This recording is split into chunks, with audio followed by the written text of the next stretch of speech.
Dito na nga ng aming activity as graduating students and hindi na nga ako masyado nakapag-video mga be kasi nga una pa lang hindi na talaga komportable si Sel. Naka-ST uniform nga ako ngayon and yung kapatid ko naka-corporate attire siya kasi nga business ad yung course niya. And pagdating nga namin dito sa school ay ayan, nag-attendance na kami agad and may pa-name tag nga na ganito tapos nilagay kung ano kami dyan in the future. Charis. Tapos ayan, meron dyang pa-photo booth mga be and gusto ko sana mag-picture kaso nga lang hindi na ako komportable na nakatayo kasi nga putok na putok talaga itong ST uniform ko sa akin. Kaya una pa lang nararamdaman ko na talaga na hindi nga ako magiging komportable ngayong araw na ito. Ngayong araw nga ay career coaching kaya ayan, meron kami dyan mga guest speakers na talaga naman nag-share ng mga thoughts nila tungkol sa panibagong mundo, panibagong buhay na aming kakaharapin after nga naming makagraduate. Wow, lalim! First activity nga namin mga be, ayan, binigyan lang nila kami dyan ng dalawang sticky note, isang color yellow, isang color orange. Tapos dun sa color yellow, ilagay namin dyan kung ano yung aming fear after nga namin makagraduate.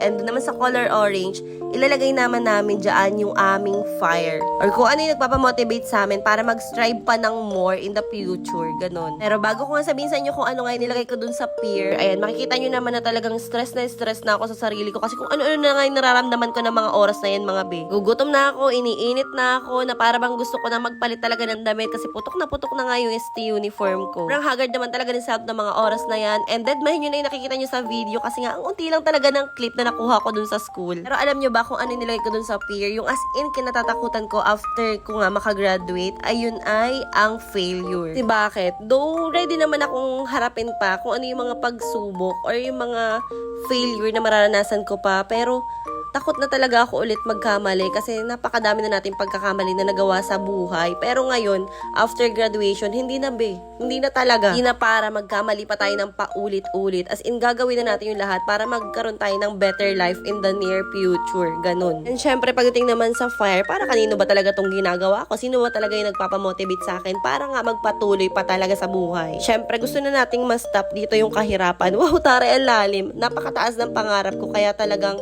alam nyo na, para talaga sa pamilya, para talaga sa mga anak. Pero alam nyo ba, may mga salita talagang tumatak sa akin, yung sinabi ni Consi Cap. Kahit na parang wala na nga ako sa wish ng mga oras na yon, pero yung sinabi niya talaga sobrang totoo. Dapat din talaga natin i-apply sa sarili natin yun. Sabi niya nga doon sa last speech niya ay, mas piliin mong maging mabuting tao kesa maging magaling.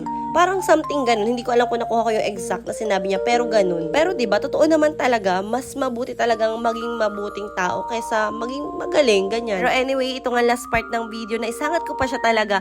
As in, pagka-uwi nga namin galing school, ay ayan, diretso promote tayo, be. Kaya kung gusto nyo rin bumili ng kaldero, kawali, bago, takuri, ayan, lalagay ko na lang yung lahat ng link dyan sa may comment section.